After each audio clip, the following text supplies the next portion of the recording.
Taoiseach, this Saturday, I hope we will see thousands of people on the streets on the cost of living demonstration, assembling at 1 o'clock at Parnell Square and marching to the Dáil.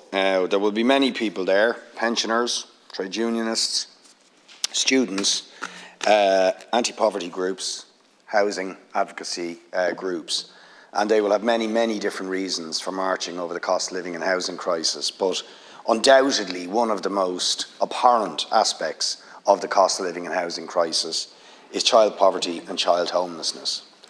Now, surely you would acknowledge that it is a shameful indictment of this government that the latest homeless figures show the highest level of child homelessness that the country has ever seen.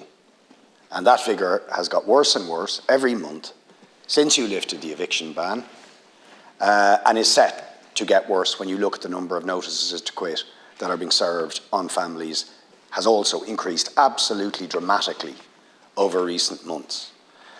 So I ask you, Taoiseach, when are you going to take action, or what action do you intend to take, to stop more children being driven into homelessness? Because the damage that is done to children languishing in homelessness, or set to go into it, or the terror, as I'm dealing with many families, where the children are literally paralysed with fear because they know in a few weeks or a couple of months they are likely to end up homeless. What are you going to do to stop it? Because it's just getting worse, Taoiseach. And there's no solution being offered by the government, none at all.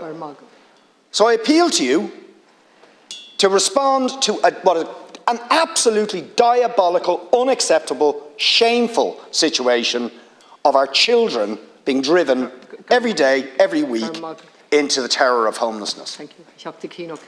In relation to the challenge of family homelessness, which was raised by a number of deputies, in July there were 1,839 families in state-provided emergency accommodation, and that includes 3,829 children, and that is a shockingly high number.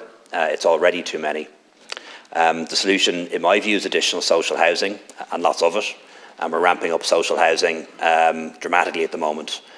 More social housing built last year than any year since the 1970s, and I believe we'll exceed that again this year. And social housing benefits everyone, not just those who receive it, but also frees up properties for other people to rent, and has a dampening effect on house prices in general. And it's a good thing that over the past 10 years we've seen a significant increase in social housing, both in raw numbers and percentage terms, and we want that to continue. In terms of the eviction ban, as deputies will know, unfortunately, when it was in place last year, family homelessness, or rather homelessness, continued to rise, and it's been rising at a rate of about 1.2% per month since the ban was lifted, or 1 or 2% per month since the ban was lifted. Housing for All commits to enhancing prevention and early intervention services for children and their families, to provide improved tenancy sustainment measures to families experiencing long-term homelessness to help them exit from homelessness and maintain their homes. Budget 2023 allocated 10 million in capital funding for emergency accommodation for families and individuals experiencing homelessness, and this will achieve the expansion of Housing First towards the achievement of over 1,300 new Housing First tenancies. Guaranteed state investment of over 4 billion a year in housing is aimed at increasing housing supply, and indicators are positive and show that the Housing for All plan is taking root and supply is increasing. Further measures also being taken to deal with family homelessness are to increase and accelerate the supply of social housing, which I mentioned earlier. An increase in the number of social housing acquisitions, that's the tenant in situ scheme. We've aimed to purchase about 1,500 homes from landlords selling up this year, allowing those tenants to transition from HAP and RAS to a regular social housing tenancy. And funding is in place to provide 11,830 new social homes this year, of which over 9,000 will be new builds.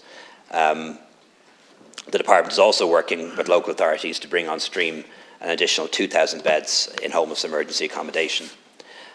Deputy Murphy mentioned Fintan O'Toole's article in the Irish Times today. I haven't had a chance to read it yet, but I will. I know he writes very well on this particular issue. Deputy O'Callaghan raised the issue of adult day services, and I know that is a priority for the department. Some real difficulties recruiting staff, but what I'll do is I'll make sure he gets a more detailed reply in writing from the department. And Deputy Muraku made a very strong case for projects that are helping children in Dundalk, and I think he made a very good argument for funding to be retained for those services.